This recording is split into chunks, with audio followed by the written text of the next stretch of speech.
Sébastien Georges, directeur de la régie des Hautes-Mines. Alors, ça y est, quasiment la saison estivale est démarrée avec printemps qui ouvre des ouvertures quotidiennes. Voilà, alors oui, le printemps plutôt que l'été, mais c'est vrai que pour nous, la saison s'arrête jamais en fait. On est toujours en activité, on accueille toujours des visiteurs, mais à partir du 1er avril, on change de rythme effectivement, puisque là, on est ouvert tous les jours et ce sera le cas jusqu'à la fin du mois de septembre, avec juste une journée de fermeture a priori, le 1er mai, puisque le 1er mai, on est contraint de fermer nos portes, ce qui est un petit peu dommage. Et les ouvertures quotidiennes, c'est-à-dire qu'est-ce qu'il y aura pour les visiteurs ? Alors, les ouvertures quotidiennes, c'est déjà les visites en journée. Donc là, nous serons ouverts tous les jours de 10h à 19h avec un dernier départ de visite guidée à 16h30. Donc ça, c'est pour les visites en journée.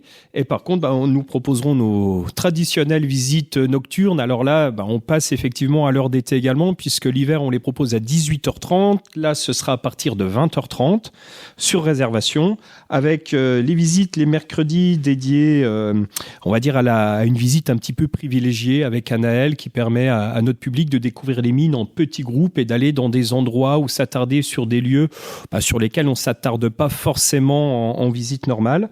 Et puis les jeudis, les visites contes et légendes avec Fabien, avec une session supplémentaire le mercredi 22 avril. Donc visite contes et légendes le jeudi et un mercredi. Après, pour les horaires, les dates, on retrouve tout ça sur notre site internet. Sinon, il ne faut pas hésiter à nous appeler.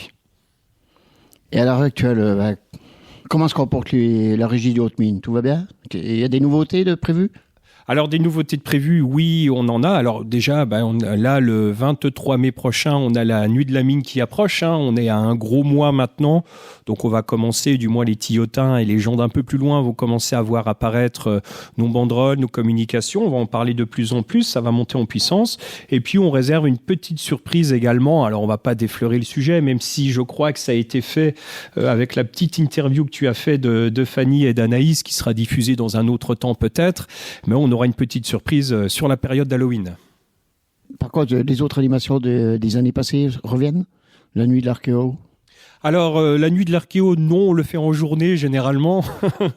Oui, les journées de l'archéologie vont revenir, les journées du patrimoine également.